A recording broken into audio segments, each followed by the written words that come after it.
Aunque el programa marca específicamente ver la anatomía, necesitamos estudiar un poquitito o recordar lo que vieron en el módulo de músculo esquelético relacionado a la columna vertebral. Y todo esto porque muchas de las patologías que afectan la médula espinal se asientan precisamente en las estructuras óseas o incluso en las estructuras blandas, específicamente hablando los discos y ligamentos. Esta es una imagen de nivel lumbar que se toma como modelo para determinar que prácticamente todas las vértebras tienen un cuerpo vertebral marcado aquí en color verde, tienen un pedículo, tienen una lámina y tienen una apófisis espinosa. Y claro, dependiendo de los niveles estudiados, van a tener ciertas variantes. Recordar también esta estructura que se muestra aquí con el cursor, que corresponde a la apófisis articular. Esta apófisis articular se une a la vértebra superior con la finalidad de evitar deslizamientos vertebrales. Entonces, estos deslizamientos vertebrales solamente pudiesen ocurrir si existe un traumatismo severo. Por supuesto, existen ciertas particularidades de algunas vértebras, sobre todo hablando de la primera y segunda vértebra cervical. La primera vértebra cervical se llama atlas y se caracteriza por carecer de cuerpo vertebral. Este nada más tiene un arco anterior, tiene un arco posterior, tiene sus articulares para unirse con el cóndilo del hueso occipital y tiene sus apófisis transversas con el agujero vertebral correspondiente.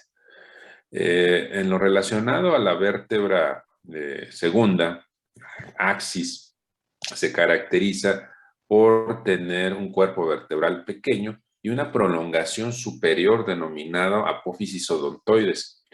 Esta apófisis odontoides pues sirve en muchas ocasiones para realizar los movimientos rotacionales de la columna cervical. Aquí es una muestra ya de las dos vértebras estructuradas. Hay algunos estudios de imagen que nos sirven para ver estas estructuras, sobre todo la apófisis odontoides. Esta es una radiografía transoral con boca abierta, donde se aprecia las apófisis odontoides y se realizan este tipo de radiografías en algunos casos de traumatismos craneoencefálicos y raquimedulares para ver que no haya desplazamiento lateral de la vértebra. Esto es el resto de las vértebras cervicales. La característica especial que distingue a este nivel es específicamente el tener una apófisis transversa con un agujero vertebral. Otra de las características es que la apófisis espinosa frecuentemente se encuentra bifurcada. Esta siguiente es una vértebra torácica. La vértebra torácica se distingue inmediatamente porque tiene varias carillas articulares. No nada más tiene las dos carillas que tienen las vértebras convencionales, sino vean ustedes, tiene otras dos de cada lado adicionales que corresponden a las zonas donde se une con o se articula con las costillas. La otra característica de este nivel es de que la apófisis espinosa habitualmente está en una posición semivertical. Esta es la columna torácica articulada con las costillas. Y finalmente la vértebra lumbar, que es lo que ya habíamos analizado, únicamente con sus dos carillas articulares, cuerpo vertebral, pedículo, lámina y apófisis espinosa. Esto nos va a servir para determinar que existen otras estructuras también de tejido blando, como es el caso del disco intervertebral. El disco intervertebral se encuentra localizado entre vértebra y vértebra, está separando las unas de otras. Y tiene a su vez dos componentes. Un componente muy fuerte alrededor que se llama anillo fibroso y una zona central muy suave que se llama núcleo pulposo. Este disco intervertebral es el asiento clásico de una de las patologías más frecuentes a este nivel, que son las hernias discales. Lo que sucede en estos casos es de que se fractura o se rompe el anillo fibroso y el núcleo pulposo se sale por esa porosidad y a eso corresponde las hernias de disco. Ya una vez formada la columna vertebral en todos los niveles, forman este agujero o foramen que se llama foramen intervertebral. Por este foramen intervertebral salen los nervios radiculares, llamados también raíces. Recordar que el sacro está fusionado y que el coxis es una porción que no está fusionada, pero la mayor parte de las ocasiones pierde funciones en el ser humano. Recordar también los ligamentos que existen a este nivel. Vean ustedes, por delante de la columna vertebral se encuentra el ligamento longitudinal anterior. Existe un ligamento similar a este, pero en la parte posterior se llama ligamento longitudinal posterior. Aquí alcanzamos a ver el ligamento interespinoso y ligamento supraespinoso, relacionado, por supuesto, con las apófisis espinosas. Este es un corte de la columna vertebral. Aquí se separan un poquitito los cuerpos vertebrales y vean ustedes el ligamento que les había mencionado yo, el ligamento longitudinal posterior. Ligamento supraespinoso, ligamento interespinoso y aquí existe un ligamento también que es asiento de patología frecuente, se llama ligamento amarillo, también conocido por su situación como ligamento interlaminar, porque va de una lámina a otra. Entonces, ligamento interlaminar o ligamento amarillo. Vean ustedes, esta es una resonancia magnética en corte sagital de la columna cervical. Y lo que quiero que vean ustedes, porque desde ahora se tienen que enseñar a contar estos niveles, vean en la parte superior donde está el cursor. Vean, eso corresponde a la primera vértebra cervical. Recuerden que no tiene cuerpo vertebral, únicamente es el arco anterior y el arco posterior, y ahí está justo seccionado a nivel sagital. Entonces, primera vértebra cervical es esa. Segunda vértebra cervical es esta que tiene el cuerpo alargado por la apófisis odontoides. C3, C4, C5, C6 y C7. Esa es la forma de identificar a estas vértebras. Los discos que se encuentran entre las vértebras se llaman precisamente de acuerdo al número de las vértebras. Este que estoy señalando aquí sería el disco C2, C3, C3, C4, C4, C5, C5, C6 y C6, C7.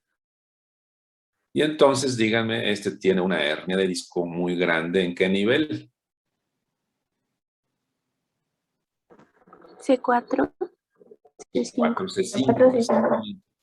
Entonces, no se les olvide esto, las vértebras cervicales empiezan a contar de arriba hacia abajo, considerando la cervical 1, que no se ve. Se ve aquí nada más el arco anterior, el arco posterior y la cervical 2 alargada con la apófisis odontoides. Vean ustedes esta otra imagen. Esta es una resonancia magnética de columna lumbar.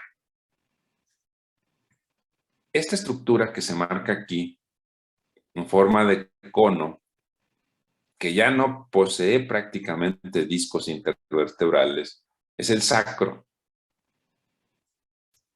Y entonces las vértebras lumbares se cuentan de abajo hacia arriba. Este sería la lumbar 5 o L5, L4, L3, L2 y L1, con sus respectivos discos.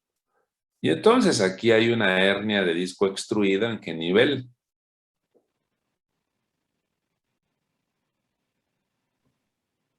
L4, L5. L4, L5, perfecto. Y esta es una imagen de resonancia magnética de la columna torácica. En estos casos no se pueden contar. Si nos ponen esta imagen, podemos más o menos dilucidar dónde se encuentran los niveles, pero lo más conveniente es contar desde arriba o contar desde abajo. Propiamente se extiende desde el arco anterior de C1 y en los adultos hasta el borde inferior de L1, llamado también L1-L2. Tiene una longitud aproximada de 43 a 45 centímetros, dependiendo de la variación de persona a persona, y un peso aproximado de 35 gramos. Vean ustedes cómo en toda la extensión de la médula espinal emite raíces hacia cada uno de los lados, llegando hasta la porción final en el cono medular a nivel de L1-L2, y de ahí hacia abajo ya no hay médula espinal, únicamente todas las raíces nerviosas inferiores que se les llama en conjunto cauda equina o cola de caballo. La médula espinal forma plexos. Hay zonas donde se forman plexos que mueven el brazo, como el plexo braquial, que mueven la extremidad inferior, como el plexo lumbar y plexo sacro. Y hay una porción final de la médula espinal que se llama cono medular. Esta distribución produce que la médula espinal tenga ensanchamientos específicos en estas zonas, precisamente porque es la zona de máxima fluencia de señales nerviosas. Vean ustedes, esta es la formación de la cauda equina, del plexo lumbar y plexo sacro.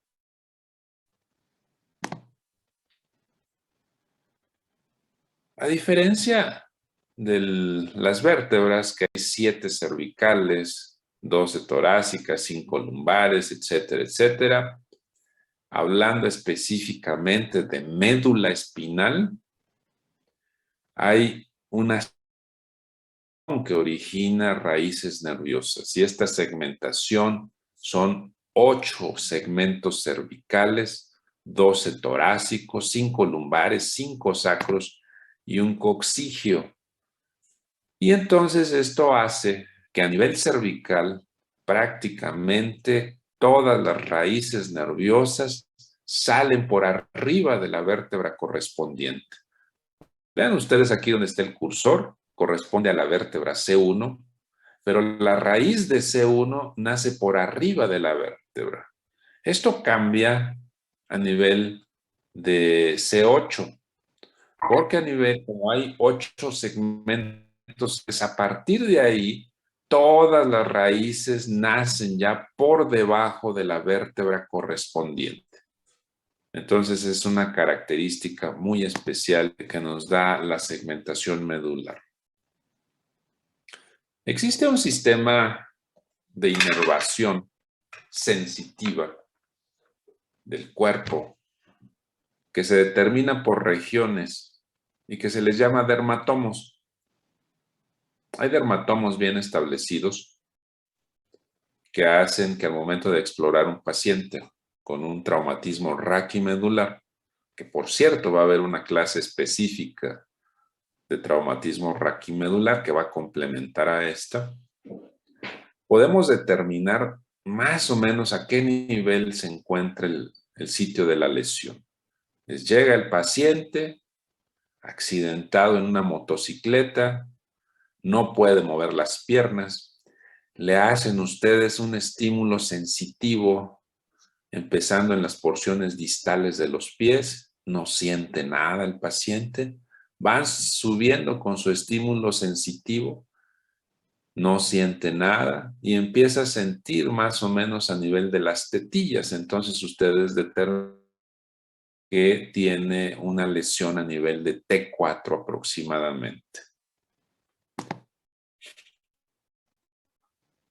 Cada segmento da una raíz dorsal sensitiva y una raíz ventral o motora, excepto uno que da nada más sensitiva y la raíz coxígea que da nada más sensitiva.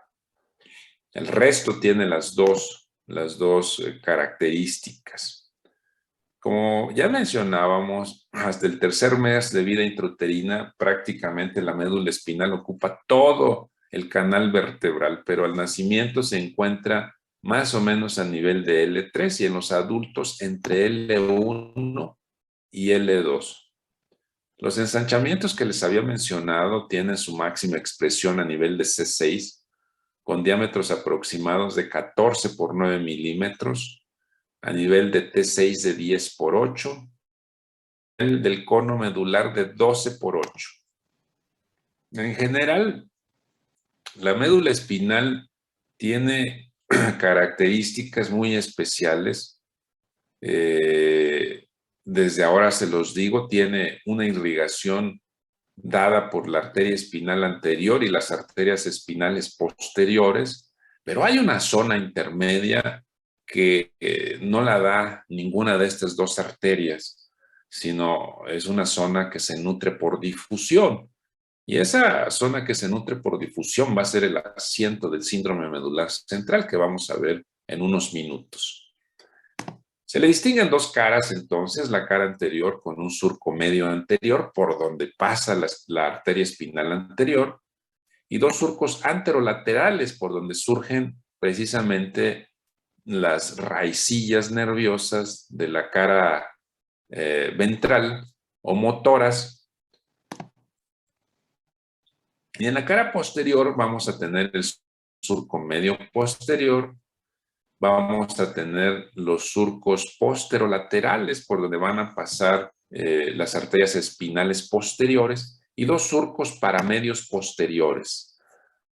Esta es la cara posterior, vean ustedes la arteria espinal posterior de cada uno de los lados, el surco medio posterior y los surcos posterolaterales donde salen las raíces nerviosas correspondientes a niveles sensitivos. Aquí se ve un poquitito más claro en este corte transversal, el surco medio posterior, el surco paramediano posterior y el surco colateral posterior. Si hacemos un corte de la médula espinal, como este que vimos aquí, va a tener una porción central formado por neuronas, por cuerpos neuronales, sustancia gris. Va a tener unas estructuras alrededor por donde pasan los haces ascendentes y descendentes, que es sustancia blanca, fascículos, fibras. Esta es la estructura. Vean ustedes, a esta estructura neuronal de la sustancia gris se le van a distinguir astas anteriores o motoras, astas posteriores o sensitivas y una zona central por donde pasa el canal ependimario. Ya habíamos mencionado la laminación de Rexer, que es una laminación desde el punto de vista histológico y funcional. Se divide en 10 láminas marcadas aquí en este esquema. Y recordar que de las láminas 1 a la 4, que están localizadas en el asta posterior, se encuentra la sensibilidad. En la lámina 5 y lámina 6 se encuentra la sensibilidad propioceptiva. La lámina 8 y la lámina 8 y 9 se encuentra el área motora. Parte de la 7 también es el área motora. Y la zona intermedia central que comunica ambos lados es una zona integradora también sensitiva y motora. Es la lámina 10. Y esto corresponde a la laminación de Rexed en la sustancia gris medular.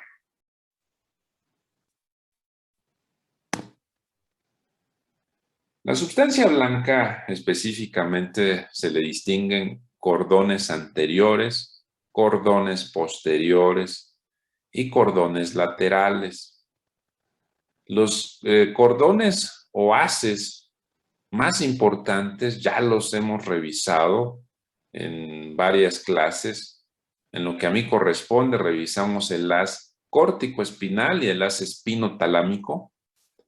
Revisamos también los cordones posteriores, pero a esto se refiere. Se encuentra aquí la zona gris central y la zona anterior son los cordones anteriores, aquí los cordones posteriores y los cordones laterales.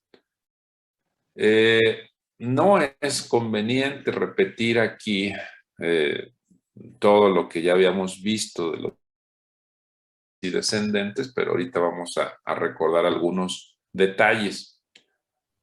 Los segmentos cervicales, como es normal, porque ahí bajan todas las fibras, tienen mayor cantidad de sustancia blanca y esto se va haciendo más delgado conforme van descendiendo. ¿Por qué sucede esto?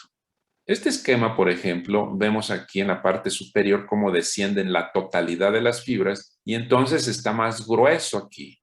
Pero como estas fibras hacer su función en cada una de las raíces nerviosas, conforme vamos descendiendo a nivel de la médula espinal, esta se va haciendo más delgada cada vez. Entonces, a nivel cervical, la médula espinal es grande, tiene una forma oval, el diámetro transversal es mayor que el anteroposterior y tiene una abundante sustancia blanca. Se distingue en esta zona, en la parte posterior, el fascículo gracilis cuneiforme, que es el asiento de la sensibilidad propio que habíamos visto, y que se le denominan en general cordones posteriores. A nivel torácico, el diámetro es un poquito más pequeño, se reduce aquí sustancia gris y sustancia blanca. Encontramos en los niveles altos todavía parte del fascículo cuneiforme, pero para fines didácticos, dejen que estos fascículos de la sensibilidad propioceptiva se encuentran nada más a nivel cervical. El asta lateral, vamos a encontrar el núcleo intermedio lateral y característica especial de la médula torácica es que vamos a encontrar el núcleo dorsal de Clark. A nivel lumbar, es un tamaño grande, casi circular. La cantidad de sustancia blanca es mucho menor. Todavía encontramos la presencia del núcleo dorsal de Clark. Y esta es la característica de la médula en los niveles que se va recorriendo. La irrigación la da la arteria espinal anterior, que es única. Las arterias espinales posteriores son dos. Sin embargo, la arteria espinal anterior, que es rama de la vertebral, no puede, o las posteriores, no puede llevar la irrigación desde los niveles cervicales hasta la terminación de la médula espinal, porque es una arteria sumamente pequeña. Entonces va a necesitar relevos, y los relevos se van a dar a través de las arterias segmentarias. Estas arterias segmentarias pueden ser radiculares, radiculopiales y radiculomedulares, pero la mayor parte de estas arterias segmentarias surgen de la arteria aorta directamente. Vean ustedes, esta es la arteria espinal anterior y vean cómo está teniendo relevos en múltiples niveles. No se puede decir en qué niveles tiene relevos exactamente, porque aquí hay muchas variaciones interpersonales. Lo mismo sucede con las arterias espinales posteriores. Lo que sí existe es una arteria llamada radicular magna, que se llama arteria de Adam-Kiewicz, y que se encuentra prácticamente en los niveles torácicos. Vean ustedes, arterias con un relevo aquí que tiene de una arteria radicular, y vean cómo da la irrigación prácticamente a los 2/3 anteriores de la médula espinal. Arteria espinal posterior de un lado y de otro lado da irrigación al tercio posterior, pero hay una pequeña zona que queda aquí sin irrigación ni de la anterior ni de la posterior y se da una nutrición por difusión. Esto es lo que les mencionaba, que solamente hay una arteria distintiva por su grosor que se llama arteria radicular mayor o de Adam-Kiewicz, que tiene variaciones también en cuanto a distribución, proviene de la aorta y puede identificarse entre la T8 y la T12, generalmente del lado izquierdo. Esto tiene mucha relevancia, sobre todo cuando operamos tumores de esa zona, porque si coagulamos esa arteria de Adam-Kiewicz, lo más probable es que la médula se infarte. Aquí se encuentra precisamente rama directa de la aorta, muy gruesa, la arteria de Adam-Kiewicz que le da relevo a la circulación.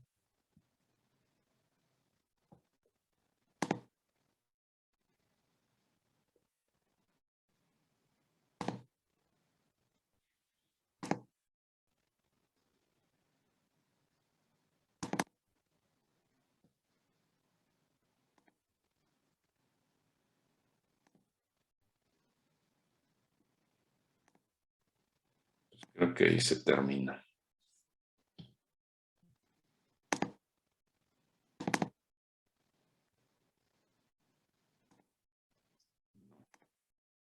Bien, esta es otra imagen de la arteria de Adam-Kiewicz.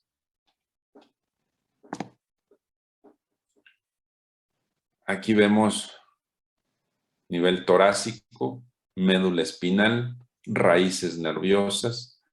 Vean ustedes y recuerden que les había dicho que a nivel de cráneo no existe un espacio epidural real, pero aquí a nivel de la médula espinal sí existe y hay generalmente grasas y vasos sanguíneos. Vean ustedes, este es el espacio epidural.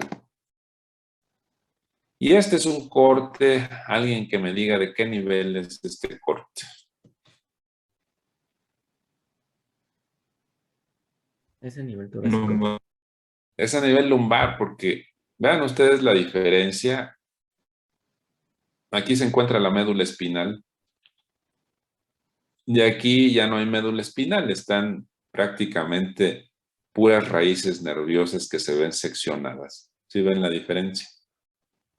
Entonces este es lumbar. Vean ustedes el drenaje venoso distribuido en el espacio epidural. Y no nada más da drenaje venoso a la médula espinal, sino también a la zona ósea. Lo que les mencionaba, que hay zonas que son asiento de patología y de las patologías más frecuentes que vamos a encontrar son las hernias discales. Estas hernias discales van a comprimir una o varias raíces nerviosas y generalmente dan una sintomatología severa, es lo que conocen como dolor ciático o ciática. Es un dolor lumbar que generalmente se irradia al glúteo y a la cara posterolateral de muslo y muchas veces se va hasta la porción distal. Entonces, si hacemos un corte axial, vemos cómo se rompió aquí el anillo fibroso y se salió el núcleo pulposo y es lo que comprime la raíz nerviosa que ocasiona el dolor.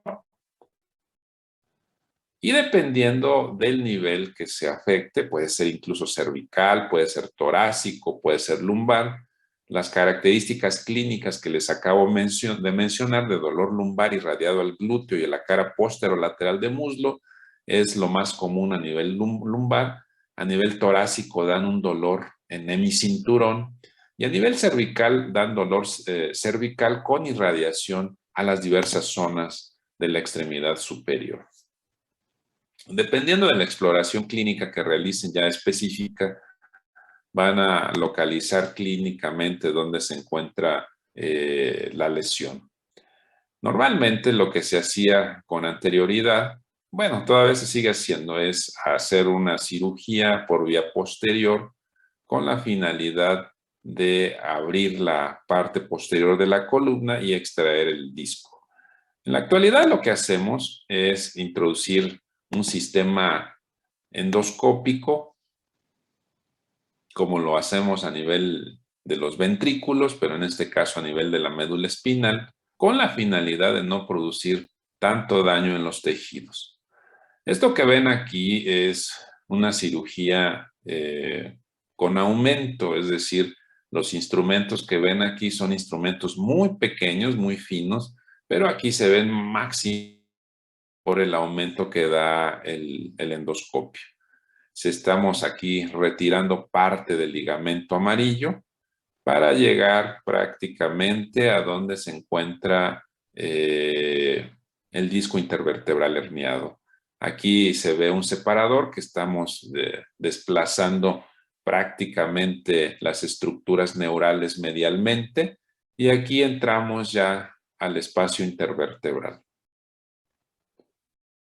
Este paciente específicamente tenía un disco herniado muy grande. Aquí estamos metiendo la pinza y estamos del disco intervertebral. La característica de este disco intervertebral herniado, como ya les mencionaba, el núcleo pulposo es una sustancia gelatinosa pegajosa. Sin embargo, eso que sacamos no era la totalidad de lo que se veía en la resonancia. Entonces, esta hernia de disco estaba desplazada por debajo del ligamento. Le pusimos un poquitito de agua con un catéter con la finalidad de extraer el disco faltante. Y ahí está.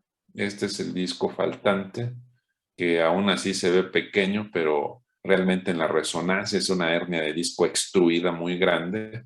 Y vean ustedes, le voy a adelantar un poquitito por razones de tiempo, pero vean ustedes el tamaño de esta hernia de disco, que aunque está magnificada de todas formas, ese es el fragmento de disco que estaba comprimiendo y ocasionando un dolor terrible al paciente. Está libre. Aquí vemos la raíz nerviosa ya sin ninguna compresión.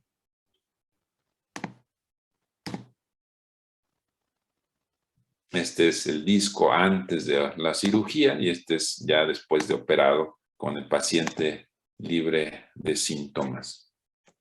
No sé si tengan alguna duda hasta aquí.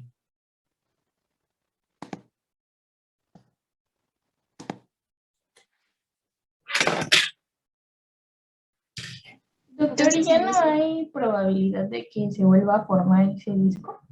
Sí, de hecho, el núcleo pulposo, que es el que se hernia, es una sustancia que se regenera, sobre todo en los jóvenes. Entonces, extraemos la parte que ya está de fuera y se sella la zona por donde se salió, la zona del anillo fibroso, y en teoría el núcleo pulposo vuelve a regenerarse. Si no se cuidan los pacientes, es factible que vuelva a tener una herniación discal incluso en el mismo nivel. Así es. Gracias, doctor. Doctor, ¿y por qué generalmente se provocan esas hernias de disco? Hay dos factores, un factor genético de debilidad de los tejidos fibrosos. Entonces hay familias incluso donde varios miembros de la familia tienen hernias de disco. Y hay otro factor que es un factor de tipo de movimiento. Entonces generalmente estamos acostumbrados a realizar movimientos de carga flexionando la columna nada más, sin flexionar las rodillas. Y esos movimientos hacen que se produzca un aumento de la presión a nivel del núcleo pulposo, y este busca salida, y busca salida a través de una zona que a veces se rompe y que produce la hernia. Entonces, cuando cargas cosas de manera inapropiada también es otro factor de riesgo. El sobrepeso también es otro factor de riesgo. ¿Alguna duda más?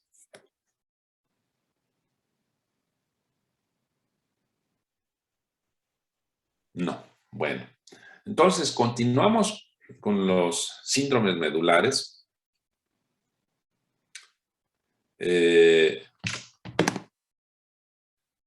Los síndromes medulares básicamente se dividen en síndromes medulares completos y síndromes medulares incompletos.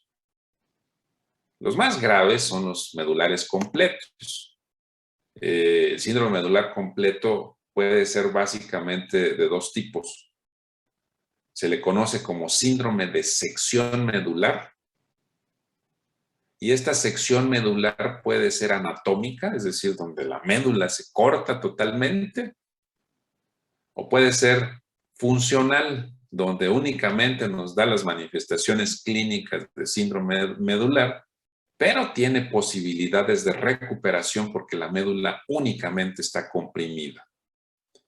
De ahí, pues, que cuando se da este síndrome medular completo, tenemos aproximadamente, según los estudios más recientes, 72 horas de periodo dorado para operar al paciente y descomprimirlo con la finalidad de evaluar una posible recuperación.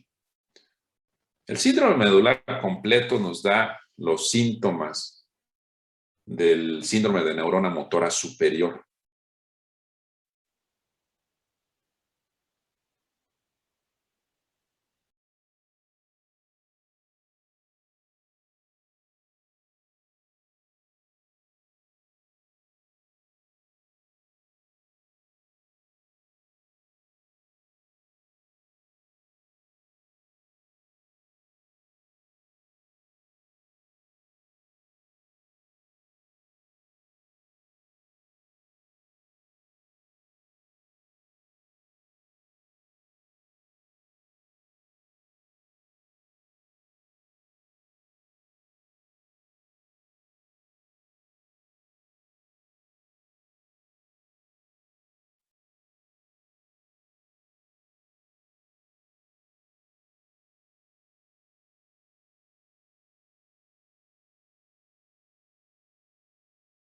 Creí que era yo.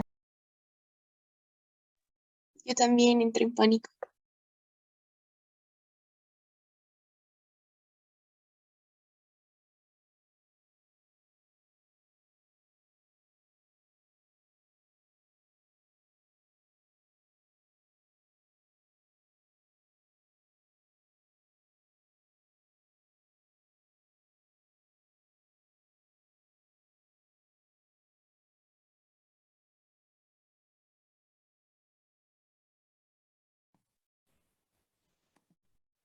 ¿Se escucha lo que estoy diciendo?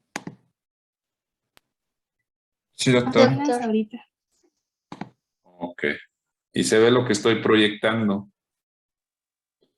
No. No, doctor. No. Déjame entonces revisar.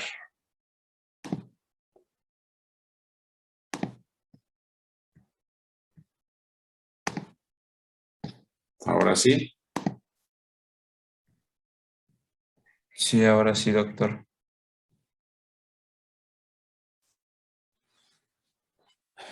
Muy bien. Entonces les mencionaba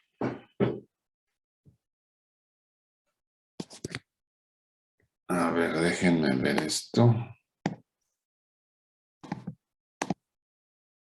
Les mencionaba que el síndrome medular completo es muy similar al síndrome de neurona motora superior. Nos da una parálisis flácida inicial con una parálisis espástica posterior a cuando ya se hace esto crónico. Nos da una anestesia completa por debajo de la lesión y en ciertas ocasiones hay alteraciones vegetativas del tipo de control de la presión arterial. Por supuesto que en la etapa inicial también hay abolición de los reflejos, pero en las etapas posteriores va a haber una hiperreflexia. Lo que sucede aquí es específicamente que hay una lesión primaria cuando se da un traumatismo raquimedular que produce este síndrome medular completo, y entonces se da una liberación de sustancias de la inflamación que producen lesión inmediata. Pero hay unas lesiones secundarias que se dan en el manejo posterior del paciente, que van desde la producción de neumonías, desde la producción de escaras, desde la producción de úlceras gástricas o duodenales, algunas otras alteraciones como es la trombosis.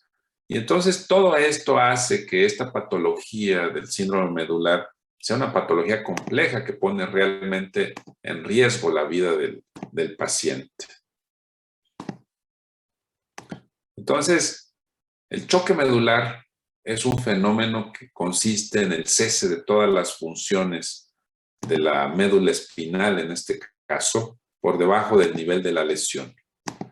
Los efectos inmediatos, la parálisis flácida con arreflexia, y los efectos tardíos, la espasticidad con la hiperreflexia. Les decía, este es un síndrome de neurona motora superior prácticamente. Entre más alto sea la lesión de la médula, más problemas tiene el paciente. Si es una lesión cervical, pues vamos a tener una cuadriplegia, y muchas de las ocasiones vamos a tener también afección de los músculos de la respiración. Entonces se va a afectar la capacidad vital, el flujo máximo, la presión arterial de oxígeno, y la mayor parte de las veces requieren ventilación mecánica. Y entonces el síndrome medular completo, pues consiste en todos los síntomas que ya les mencionábamos, con la posibilidad de un shock o choque neurogénico. Pronóstico es muy malo, tiene una alta mortalidad. Cuando consideramos que el paciente tiene no tiene una sección anatómica, tenemos entonces 72 horas para operarlo.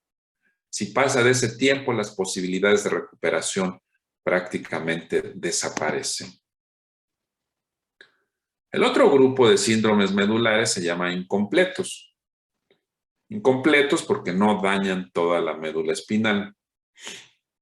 Y entonces tenemos el síndrome medular anterior, el síndrome medular central, llamado también de Schneider, el síndrome de hemisección medular, llamado también de Brown-Séquard, y el síndrome medular posterior. Hay otros síndromes relacionados, como es el síndrome de compresión de nervios craneales, lesiones arteriales, síndrome de cono medular, síndrome de caudequina y síndromes radiculares, que se escapan de esta clase, pero que yo sepa no tienen otra clase relacionada para ver esto, entonces se los voy a mencionar muy rápidamente. El síndrome de cono medular y de caudequina se caracteriza por una alteración sensitiva en silla de montar. En el caso de la caudequina, esta alteración sensitiva es asimétrica. En el síndrome de cono medular es simétrica. En los síndromes radiculares, ya mencionábamos, si es a nivel lumbar, se da el dolor tipo ciático. Si es a nivel cervical, va a depender de la distribución que tiene en el dermatomo correspondiente, que genera dolor en la extremidad superior.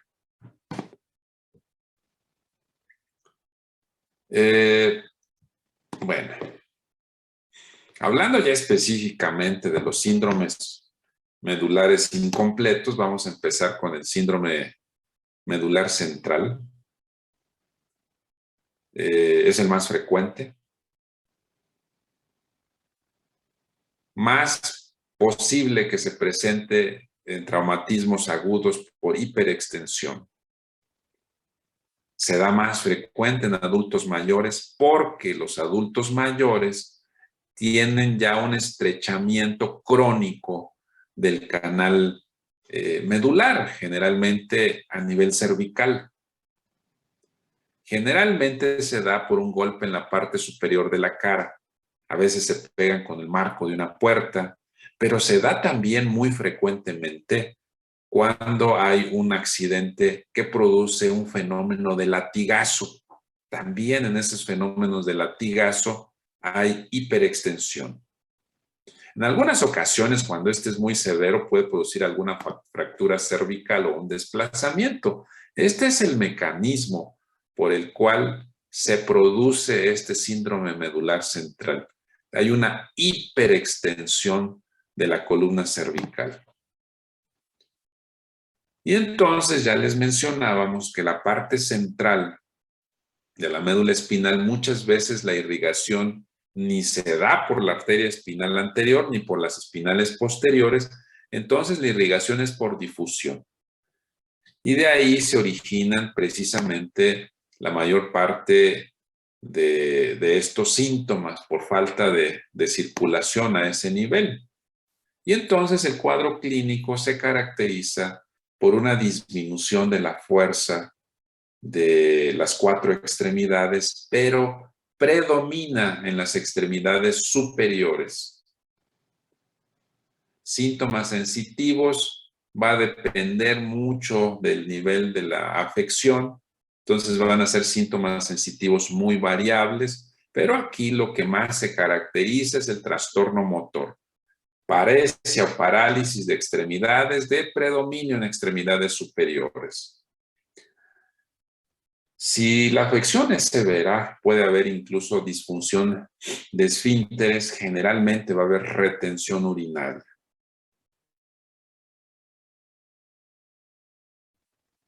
En la fase inicial puede haber mejoría en los primeros días y después se estabiliza y no mejoran, empiezan la rehabilitación y entonces va teniendo una recuperación paulatina que la característica clínica es que empieza en los miembros inferiores esa recuperación, le sigue la función vesical y termina la recuperación en miembros superiores. Entonces, estas son precisamente las características del síndrome medular central.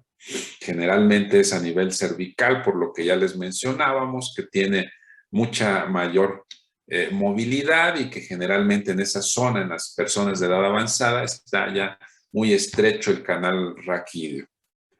Una característica es que aunque se afecta la sensibilidad en diferentes intensidades, generalmente la propiocepción está conservada, la sensibilidad propioceptiva. El síndrome medular anterior generalmente se da cuando se comprime la arteria espinal anterior y entonces los síntomas van a relacionarse específicamente con la zona irrigada por esta arteria, es decir, los haces que pasan por los cordones anteriores. Toda esta zona puede ser afectada en el síndrome medular anterior. Y entonces, lo que va a suceder que se va a afectar la función motora, se va a afectar la función sensitiva y nuevamente, al igual que en el síndrome medular central, la propiocepción va a estar conservada.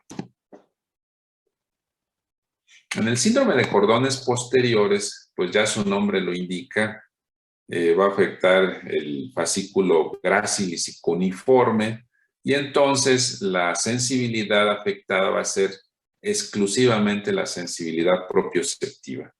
La sensibilidad al dolor y a la temperatura va a estar normal, la función motora va a estar también normal. Finalmente, el síndrome de hemisección medular, también llamado de Brown-Séquard, es muy raro que se llegue a presentar este síndrome porque como la médula espinal es muy pequeña, Generalmente cuando se afecta completa. Sin embargo, en algunos traumatismos medulares, sobre todo de tipo penetrante, que constituyen solamente del 2 al 4%, pudiese darse esta afección únicamente de la mitad de la médula espinal. Entonces, ¿qué va a suceder? Estas son las causas que pueden ocasionar este síndrome de hemisección medular, aparte de los traumatismos penetrantes. Pero lo que va a suceder es que va a haber afección motora del mismo lado de la lesión. Va a haber afección sensitiva de tipo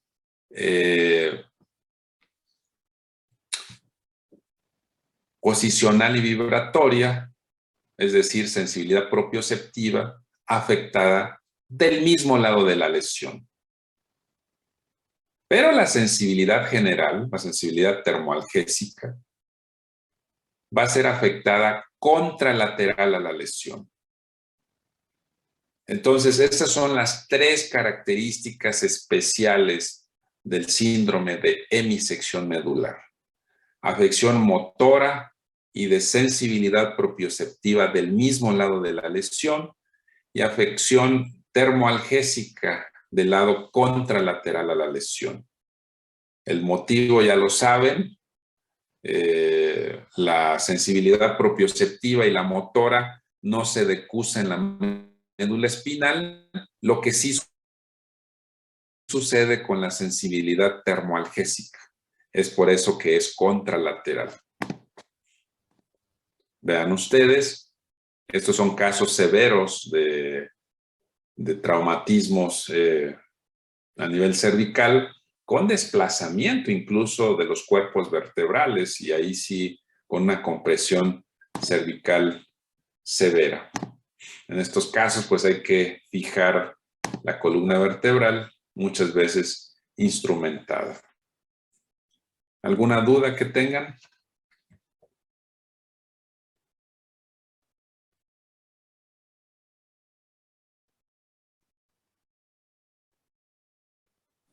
Creo que no, doctor. Disculpe, doctor. Sí.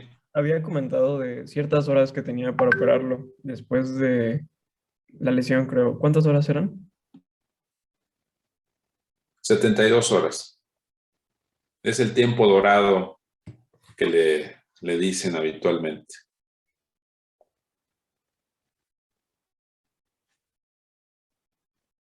Doctor, en el síndrome de Brown-Séquard, la termoalgesia también sería 2 niveles arriba, ¿no? De la lesión. Sí. Ok.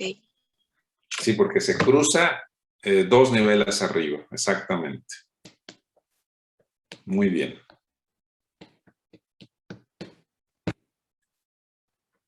Bueno. Entonces terminamos el día de hoy. Creo que ya no les debo ninguna clase, ¿o sí?